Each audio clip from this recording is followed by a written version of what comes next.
By show of hands, has anyone here ever been convicted of speeding? All right. Then you need to be real careful about how you drive, or else you might find me behind you with the Laser Tech 2020, because it's capable of recording both radar and video. And when that happens, you will not have a piquant moment. Good morning, fellow Toastmasters and honored guests. I'd like to share some thoughts with you this morning about a plot to raise $9 million and the super speeder law.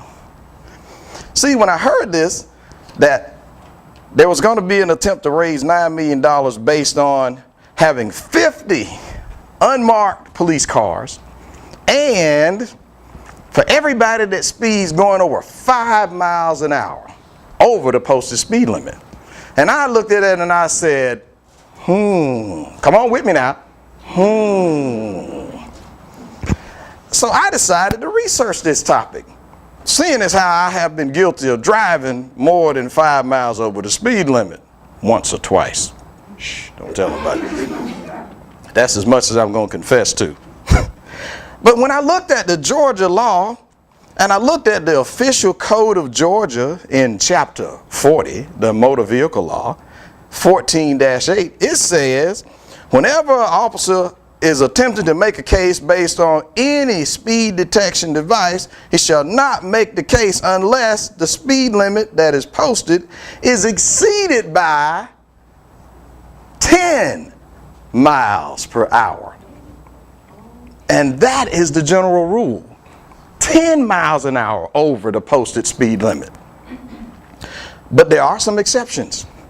And those exceptions include driving around the school zone an hour before school starts, during the school hours, and an hour after school starts, or after school ends. So at that point, if you're caught during that time, they can ignore the 10 mile an hour limit, and then you'll have a piquant moment. And in observing this, since that rumor said 5 miles an hour and the law says 10, I believe that Georgia won't make or at least they can't make millions of dollars when a story is in direct conflict with the posted law. However, there is an opportunity for Georgia to make millions of dollars. Anyone heard of the super speeder law that went into effect January 1st? Do you know the history behind it? Well, see, House Bill 160, sponsored by Representative Cole, says, this is a way for us to recover money for all the money that we have to spend on the trauma hospital network. At least that's one story. And in another story, and let me give you the source on that, the Governor Sonny Perdue's public service announcements posted on their website at sayspeedsgeorgia.org. And you will find that they say that in 60% of the trauma cases, or 3 out of 5, of those cases that are in the trauma unit are based on crashes. So that makes it sound like the super speeder law is a good thing. And this would be what we need to make sure that those reckless drivers help finance the money we've been paying for those crashes. Sounds good until you look a little further. But before we do that, what is the violation of the super speeder law? If you are traveling 75 miles an hour on a 2-lane road, you're guilty. If you are traveling 85 miles an hour over any road in Georgia, you're guilty. And then you win the prize. You get to pay $200 more on top of every other speeding violation that you got.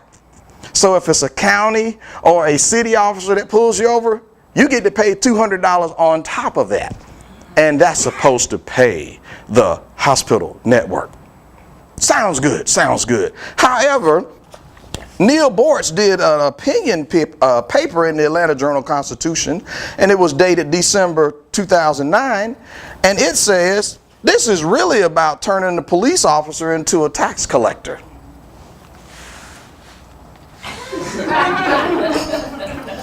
According to the National Motor Vehicle Crash Causation Survey of 2008 by the U.S. Department of Transportation, actually 5% of accidents are based on speeding, which is roughly 1 out of 20. That kind of conflicts with another story we heard. But then another study says in Virginia Department of Motor Vehicles 2007, 1 out of 33 crashes were actually based on speeding. So really, was it about safety or was it about raising money? So let's tell you how much money is to be made. They said that we'll raise $23 million. $23 million in a year, and that's based on 115,000 tickets at $200 each. And for you and I to say, well, how does that apply to me? All the officers have to do is write 14 tickets an hour. And if you're not careful, you'll be like me, riding late to work, mess around and find yourself with a good officer behind you with the Laser Tech 2020. And I did not have a piquant moment that day when they pulled me over and the officer had his ticket book that had a skull and crossbones on it, and it said, expect no mercy. I decided that was not the time to say, officer, I didn't know what the posted speed limit was. See, ignorance is really not an excuse. It's not an acceptable excuse. But now that you know what the laws are, I've eliminated your excuse, Mr. Toastmaster.